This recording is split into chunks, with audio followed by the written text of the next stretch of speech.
Ladies and gentlemen, if there's one thing that William Ruto is not going to allow to happen, is for Rigathi Gachagua to unite the mountain. Because a united Mount Kenya is bad for William Ruto's politics. And in case Rigathi Gachagua were to succeed in uniting the mountain, it would mean that Rigathi Gachagua will automatically become Mount Kenya kingpin. In that case, if William Ruto were to go to the mountain, he will have to seek the approval of Mount Kenya kingpin, who is Rigathi Gachagua. He's not going to allow that.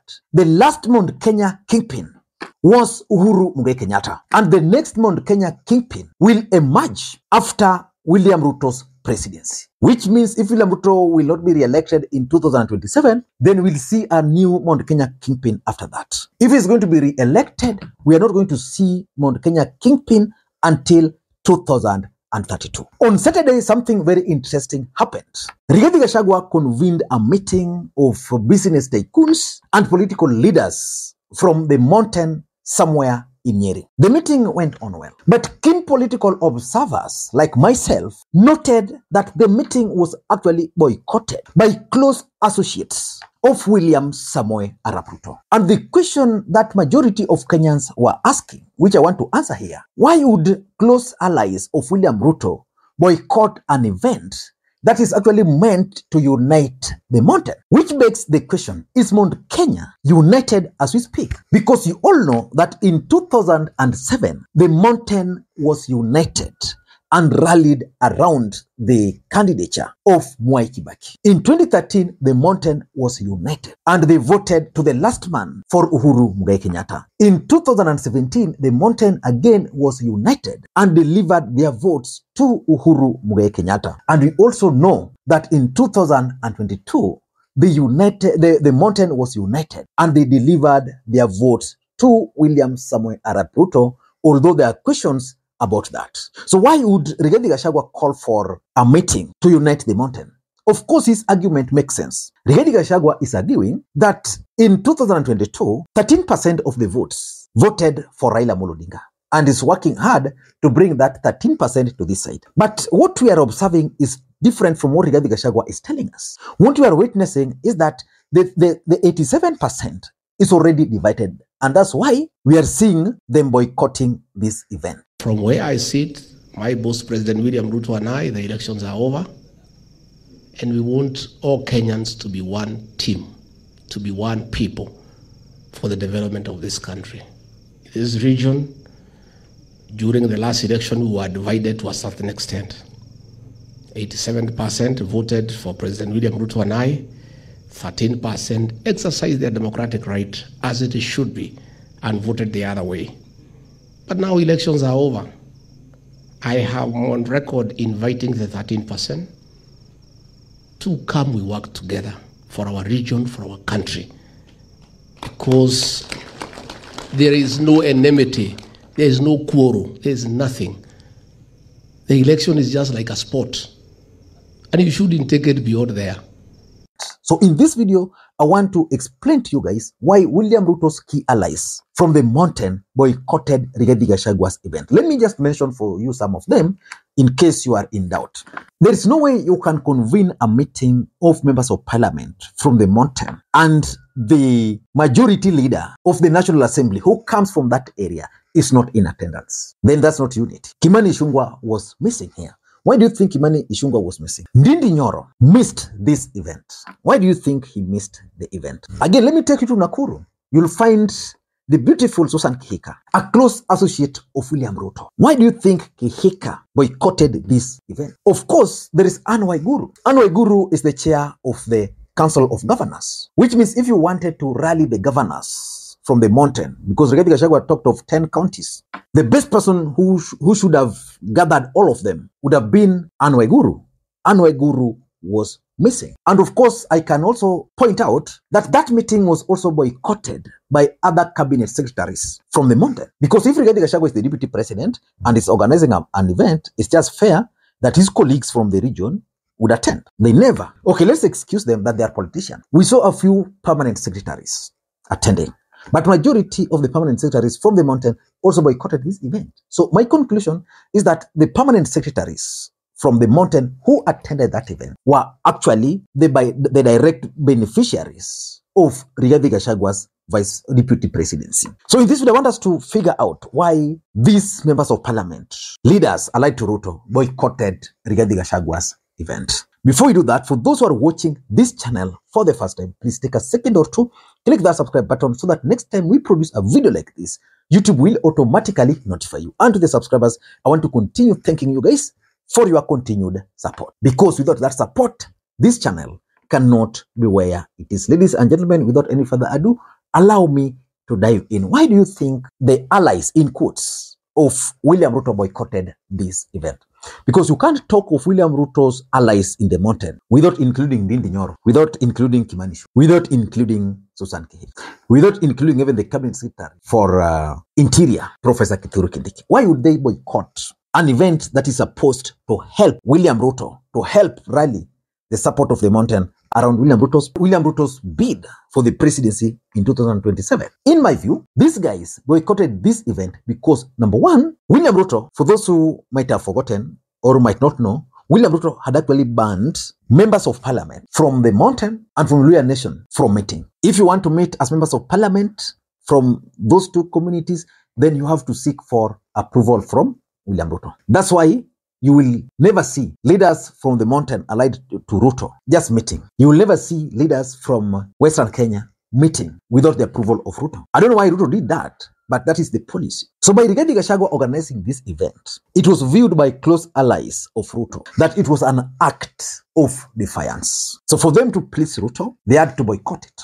And that is the reality. These guys boycotted this event because William Ruto had actually banned leaders from the mountain from convening such kind of meetings unless it's through his approval.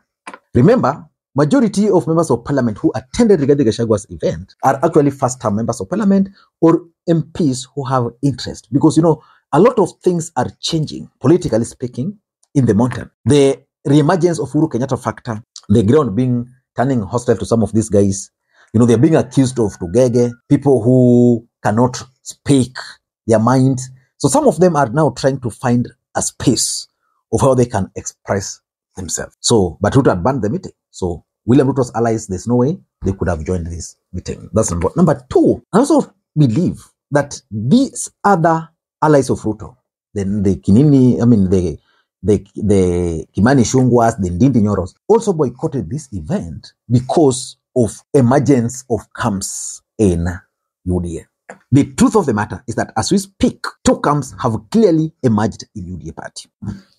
One camp allied to William Ruto, that's where we are finding these MPs and governors, and the second camp now trying to rally around Rigathi Gachagua. This camp is led by the Nyeri governor himself, who has actually dared William Ruto to repeat the same statements which he made somewhere in Nyanza, if William Ruto is a man enough. Why would there be any difference? What is the problem? I do not know. Maybe it comes from the statements that were made by the president in Nyanza. And I personally have said, Mr. President, I know that was all politics. If it wasn't, let's hear it repeated in the mountain. The president was here for 6 days. He never raised those issues. He never spoke about them. And he is instead, he is the bastion and the figure of unity for this country. And because of those two camps, there is no way you would have expected those who are allied to Ruto to join Rigathi Gachagua. I'm sure if William Ruto had convened this meeting, then probably they would have attended. But I'm asking myself, if these guys just met somewhere in Sagana less than a month ago, for 4 good days, discussed the politics of the mountain, why would they be rallied again? Some things really don't add up for me, if you ask me. Because what walikula mchele Sagana the other day in the name of Mount Kenya unity. So that's number two. Number three, I also tend to think that Ruto is crafting a strategy of ensuring that he has full control of Mount Kenya. William Ruto can only take full control of Mount Kenya if the mountain is divided. And therefore, any attempt by Rigathi Gachagua to unite it will not succeed. Because William Ruto must now use what is called divide and rule. Rigathi Gachagua wants to unite the mountain. He has his people, okay? Let him make them. Then let me have my people. And that's why the next day, which was on Sunday, and that is very interesting, Rigathi Gachagua then attended a church service, still in Nyeri, accompanied by several other leaders from the mountain. Interestingly, on the same day, William Ruto was also in Nairobi. So William Ruto's allies found time and they joined Ruto somewhere in Nairobi. So that tells you that William Ruto is actually applying the divide and rule tactics on some of these members of parliament, on some of these leaders.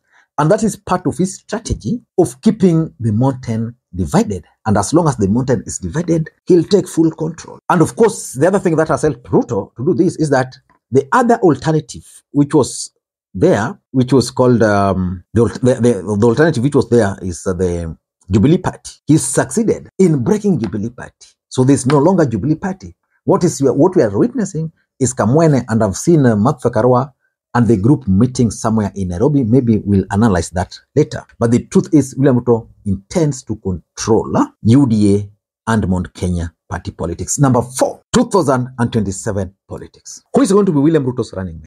Can William Ruto afford to replace Rigathi Gachagua? Do you think Ruto can just decide to replace Rigathi Gachagua without Rigathi Gachagua fighting back? The meetings are Rigathi Gachagua's strategy for fight back.